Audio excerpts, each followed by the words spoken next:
ఏపీలో ఓ కొత్త సాంప్రదాయానికి జగన్ సర్కార్ శ్రీకారం చుట్టింది.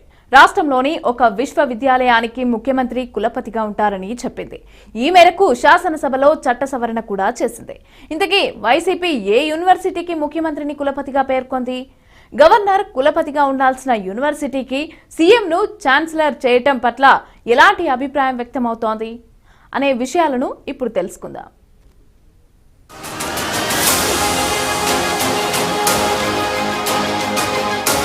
విశ్వవిద్యాలయాలకు సాధారణంగా గవర్నర్ ఛాన్సలర్ గా ఉంటారు. ఇది చాలా కాలంగా కొనసాగుతున్న సాంప్రదాయం. సాధారణంగా ఏ యూనివర్సిటీకైనా ఒక వైస్ ఛాన్సలర్ ను ప్రభుత్వం నియమిస్తుంది. ఛాన్సలర్ గా మాత్రం గవర్నర్ వ్యవహరిస్తారు. యూనివర్సిటీ వాస్తవానికి స్వయం ప్రతిపత్తి కలిగి ఉంటుంది. గౌరవ డాక్టరేట్లు యూనివర్సిటీలు ఇచ్చే సమయంలో పట్టాలు పొందిన వారికి కులపతి స్థానంలో ఉన్న గవర్నర్ వాటిని ప్రదానం చేస్తారు.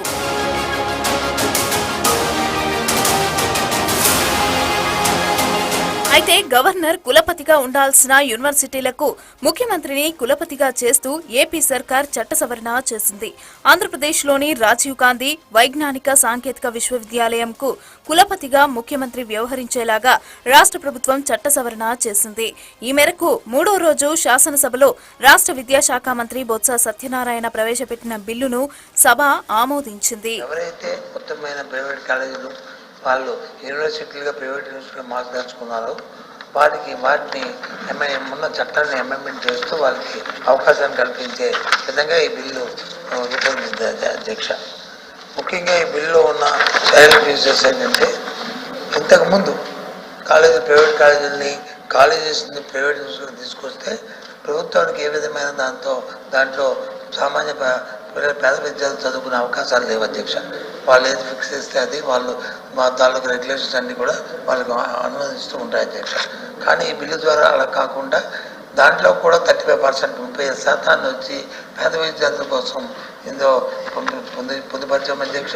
వాళ్ళకు కూడా ప్రభుత్వం ఇస్తున్న ఏదైతే గవర్నమెంట్ కాలేజ్ ఇస్తున్న ఫెసిలిటీస్ ఈ 35% పిల్లలకి స్టూడెంట్స్ కూడా ఇవ్వాలనేది ఉద్దేశం చేసింది అధ్యక్ష. రాజకీయ జోక్యాలకు దూరంగా ఉండాల్సిన యూనివర్సిటీల్లో రాజకీయ జోక్యం పెరగటమే కాదు, యూనివర్సిటీలకు కులపతిగా సీఎం ఉండే విధంగా చట్టాలను కూడా సవరిస్తున్నాయి ప్రభుత్వాలు.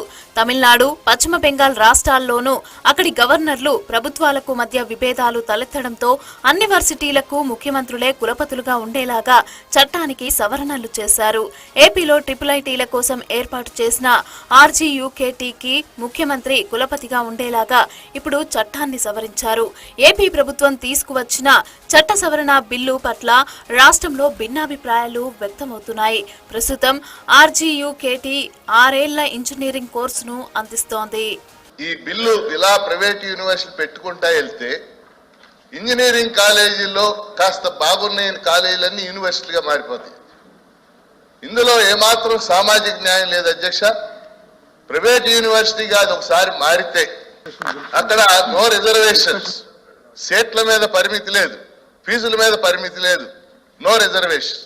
ఇప్పుడు విద్యామంత్రి గారు చెప్పిన దాని ప్రకారం నాకు అర్థమైంది ఏంటంటే, గోదావరి గ్లోబల్ యూనివర్సిటీ, అట్లాగే ఆదిత్య యూనివర్సిటీ కాకినాడ, అన్నమయ్య యూనివర్సిటీ, ఈ 3 ప్రైవేట్ కాలేజీలు ప్రైవేట్ యూనివర్సిటీగా మారబోతాయి. 35% సీట్లు కౌన్సిలింగ్ పరిధిలోకి రావచ్చు. కానీ మిగిలిన 65% సీట్లకి ఎటువంటి రిజర్వేషన్లు ఉండవు, ఫీజుల మీద పరిమితి ఉండదు, ప్రభుత్వ కంట్రోలే ఉండదు నాకు తెలిసి. ఎందుకంటే నేను ఎడ్యుకేషన్ ఇన్స్టిట్యూషన్స్ చాలా వాటిని చూశాను. దీని పరిణామం, దీని లాజికల్ కంక్లూజన్ ఏంటంటే, ఇప్పుడు గుంటూరు జిల్లాలో ఒక 5-6 ఇంజనీరింగ్ కాలేజీలు ఇప్పుడు రెడీ అయిపోయింది ప్రైవేట్ యూనివర్సిటీగా మారటానికి.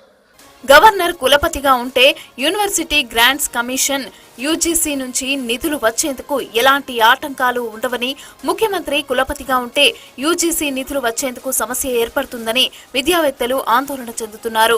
సీఎం కులపతిగా ఉండటం వల్ల వర్సిటీల్లోనూ రాజకీయ కార్యకలాపాలు, ఉన్నతాధికారుల పెత్తనం పెరిగిపోతుందనే విమర్శలు కూడా వ్యక్తమవుతున్నాయి. ఇలాంటి పరిస్థితుల్లో ఉపకులపతులు డమ్మీగా మారితే వర్సిటీ ప్రతిభ మసకబారుతుందనేది మేధావుల అభిప్రాయపడుతున్నారు.